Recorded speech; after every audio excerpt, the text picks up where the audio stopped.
Aloha, welcome to Malama Kupuna, Caring for Our Elders. I'm attorney Scott Makuakane with the law firm of Estate Planning Counsel, here to talk with you about topics of interest to our kupuna, our elders, and those who love them. I'm joined in the studio this week again by my dear friend David Nakamaejo. David, thank you for sticking with me and coming back in. What I'd like to talk about this week is just some of the things you're doing in the bigger senior care arena. Your involvement in the fall prevention programs and just anything else you want to talk about along those lines, because senior care really is a huge issue. It's a huge concern, and it's a growing concern for our community. And so we're very fortunate to have people like David in the community that are just out there kind of helping make everybody's life better. And so I'd like to talk about some of those things. But I'd like to begin with a science update, a little health information gleaned from recent news. And this is very good news for me. I love coffee. I don't know if you're a coffee drinker. But you know, they keep coming out, and maybe it's you know the coffee growers, maybe it's Juan Valdez and you know the coffee growers that are coming out with these, but they're finding all kinds of really good things that coffee actually does for your body. And one of them is that it actually helps in terms of providing antioxidants and improving the circulation to your retina, and it helps to cut down blindness, macular degeneration, and things like that. So, you know, being a coffee drinker can have some real advantages. And interestingly, coffee is the most popular drink in the world, and there's probably good reason for that. Just, you know, the coffee really does do some good things, and you know, I'm sure, as with anything, you know, in excess, it's not a great thing. But there have also been studies that have shown that coffee can reduce the risk of things like Parkinson's, prostate cancer, diabetes, Alzheimer's, and other kinds of cognitive diseases. So coffee really does have the potential. So, you know, if you want that cup of coffee first thing in the morning, it's probably okay. Now, as with anything, whenever you're changing diet, whenever you're changing your activities, make sure you talk to your doctor. Don't just go do, you know, what you saw on TV. Make sure you talk with your doctor, and that make sure that what you're doing is part of your overall health plan. Well, David, you are the owner of a healthcare agency. You got involved in the business by starting out, you know, caring for your dad and concerns relating to your dad, and that led to your current life work. And let's talk a little bit about that and then move on. So, what exactly does your company do? Okay, our company is called Comforting Hands Senior Care. We are a home care agency, and what we do are non-medical services for older adults. And what we mean by non-medical, they are a group of seniors that need assistance so that they can continue living at home. So our services are provided so that the senior can continue living at home, and it helps adult children take care of their parents. I haven't come across yet an older adult that turned to his son and said, you know, hurry up and put me in a nursing home. Yeah, that would be rare, I hope. Yeah. I haven't come across it yet, and that's the operative word, because you never know, right? However, having them stay home is the ideal situation. So, you know, as life progresses, there's going to be a point where the adult children need help. I mean, you know, and that's what we do. So it's light housekeeping, medication reminder, light meal preparation, bathing assistance, grooming assistance, that kind of thing. So we provide those services so the seniors can continue living at home. And the fancy word is, you know, provide respite for the adult children, taking care, in other words, giving them a break. I mean, a lot of families think that, well, you know, you're bringing in the agency to take over. And they say, no, you know, once a week, twice a week. It's up to the family. 3 times a week. I mean, it can be every day if they need that kind of help. But it's up to the family, and it's to assist the adult children take care of the older adult in the older adult's own home. Yeah. Or sometimes they're living with their children, and you know, still, you know, will help. So that's what, you know, we do. And that respite idea is really important, I think, because I mean, you see it, I'm sure, caregiver burnout and just the difficulty and the health problems that people encounter when they take upon themselves providing all of the care. And that can be really unhealthy on a lot of levels. Yep. Yeah. Oh, yeah. And, especially culturally here in Hawaii, the family takes it on a lot. Yeah, takes on a lot. So, yeah. Yeah. Okay. Well, let's kind of expand our conversation a little bit and talk about what you're doing. And this really intrigued me when we were talking, I don't know, a couple of weeks ago about fall prevention. Yeah, fall. Because, people fall and they die sometimes. They can die from the fall, they can die from the consequences of the fall. And we hear about that, we see it all the time. Well, I don't think there's any older adult that has not heard of either a friend, relative, or somebody, neighbor, whatever, who had fallen and had major injuries. The general conception is when an older adult, a senior falls, they'll break their hip, and you hit it on the nose. Not all the time. They may get a broken shoulder, broken arm, wrist. Or they may have a traumatic brain injury because they hit their head on either a coffee table or on the floor, and there's consequences. But what's common is they'll break their hip, and orthopedic surgeons or research has shown that for every 4 older adults who break their hip, one out of every 4, 25%, are not going to make it out the year. And what usually happens is you go to the hospital, surgery, pneumonia, and that's it. Yeah. Yeah. Or they go into the hospital because your whole life changes dramatically. It just takes a complete turn. You're very immobile. You're just slowing down tremendously, and then you end up getting sick and. Yeah, because we don't bounce back. We don't bounce back. Yeah. So the Department of Health here locally, the state of Hawaii Department of Health, really wants to reduce the number of falls. So, in conjunction with the Executive Office on Aging, which is part of the Department of Health, EOA, is making every effort possible to reduce seniors from falling. Because it is definitely an initiative taken on by the federal government too. The Center for Disease Control really wants states to take the initiative to reduce the number of falls. The state of Hawaii, the EOA, Executive Office on Aging, has last year released a state plan. We're one of 20-odd the number keeps changing because it's increasing. There is a movement among the different states, and we're lucky because Hawaii is small. When you like California or New York, it's just huge. Trying to get all the different parts to agree and sit down is Hawaii is small. So we were fortunate enough, we have a state plan on how to reduce falls. And this plan is now in the hands of the Fall Prevention Consortium.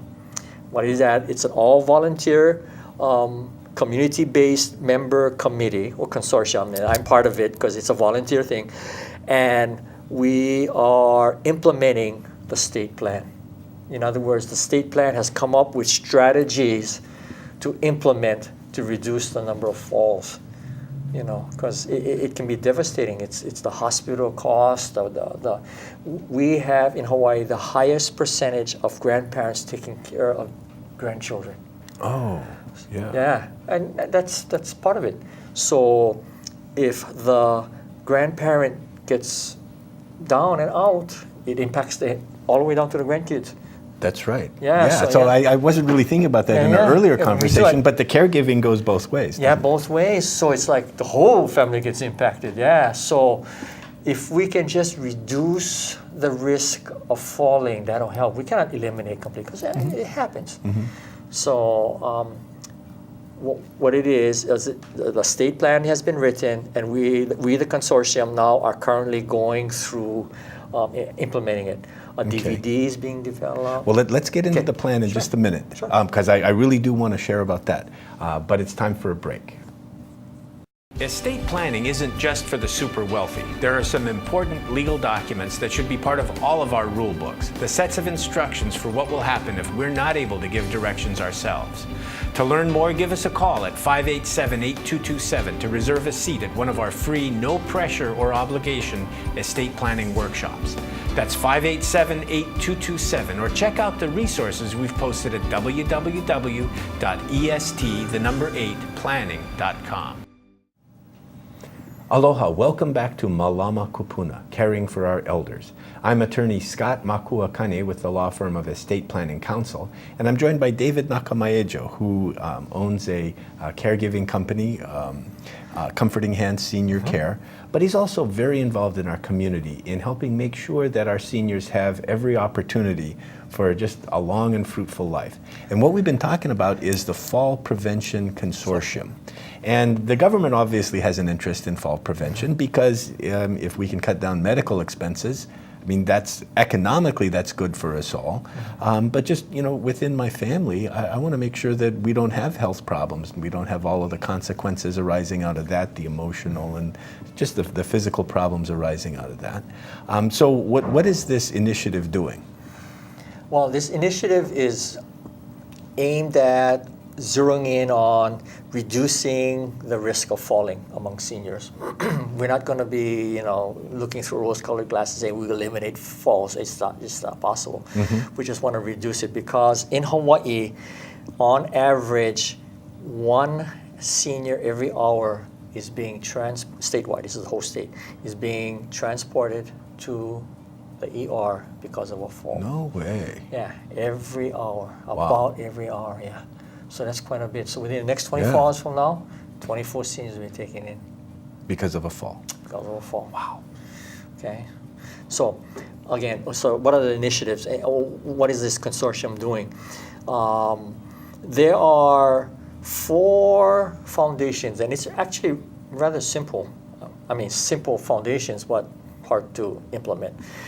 The Center for Disease Control and the state plan is based upon the recommendations from the CDC, Center for Disease Control. And 4 very simple things can be done to reduce the risk of falling.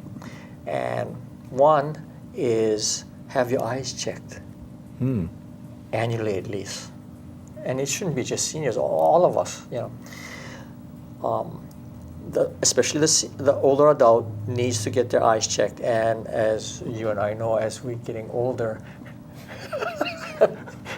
challenges are coming up. But anyway, there's the short arm syndrome.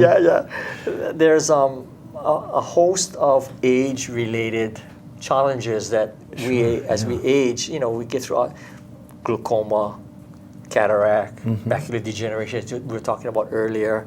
So cataract, yellowing of the lens, all of that. So having your eyes checked on an annual basis is one of the strongest recommendation. Well, I should say the strongest. The recommendation the state plan is doing. So, okay, makes perfect sense. I mean, if you kind of see where you're stepping. Yep.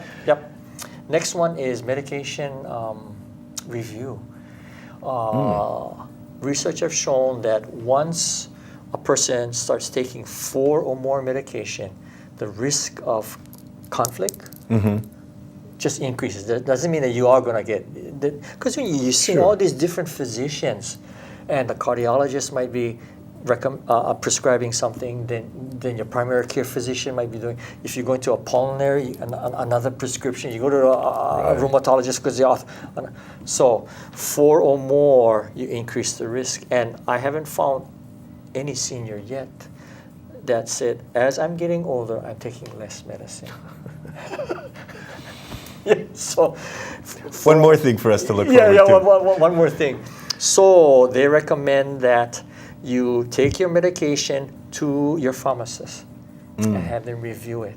Yeah. Right? Actually, what they recommend is you take your prescriptions rather, and any other over-the-counter supplements you're taking, whether it's herbs, vitamins, whatever it may be. Anything you put on your skin too, because your skin will absorb it and the chemicals will get in your body. Sure. Yeah, so have that reviewed, because there are certain medications that, for example, if you're taking ginseng, I'm not a pharmacist, but it's like, okay, be careful, yeah, and vitamin E and certain because you can OD on certain things, or you can overdose, right? Yeah, on certain or it's vitamins even. Yeah, or it's gonna make the medication not as effective. So check your eyes, get your medication review at least either by your primary care physician or pharmacist. And then another one is make your home safer. You'd be surprised. But grab bars, night lights, that kind of thing. Rugs on the floor. Rugs on the floor, yeah. But make your home safer. I mean, just in terms of, without getting into detail. And then the fourth recommendation, or foundation as CDC calls it, is exercise, or just keep moving. When they say exercise, we're not saying that you got to go into some kind of Zumba for seniors, or just not that that's a bad thing. It's not a bad thing. It's good actually if you're strong enough to do it, but just keep moving. I mean, they say if you can garden still yet, that's great. So exercise and just golf, swim, tennis, whatever is your thing to do. Yeah, and the key thing is just keep moving. Don't stay sedentary. But what they've shown and what the state plan for Hawaii is really emphasizing, and what we're fortunate is a lot of us here in Hawaii are familiar with Tai Chi. And Tai Chi has tremendous amount of evidence-based research that has proven that it reduces the risk of falling. Now this is something that you can speak to because you've got some experience there. Yeah, because I'm a certified Tai Chi instructor for Dr. Paul Lam, the Institute for Tai Chi for Health Institute. Because of that connection and roundabout way, like, look into this. So the CDC is endorsing Dr. Lam's program. See, not that I'm trying to push his program or anything. It's just that for me, I really like Tai Chi. So, but Tai Chi has shown to reduce the risk of falling. So just do some kind of. To me, it's like whatever Tai Chi you're doing, that's great. So if you want to do enhanced fitness with another program, but just keep doing and staying active. So it keeps your mind sharp, makes you take in more oxygen. Yeah, exactly. Anything that's helping your heart, anything that's helping your circulation is helping your brain. Yep. Just by definition. Whether it's, I when I go to the gym, I see, because it's by the pool too, I can see the water aerobics, they're in the water, which is very good on the joints. And there are programs that are encouraged by the Arthritis Foundation, because you're not, like walking on a treadmill, right? But you're in water, so you got that buoyancy, but it has you moving. So hey, if you enjoy that, great, do that. Yeah. So that's the four basic foundations, and this state plan is structured, on it that we're going to implement these four foundations. So getting back to the plan, what the plan is getting at is it's telling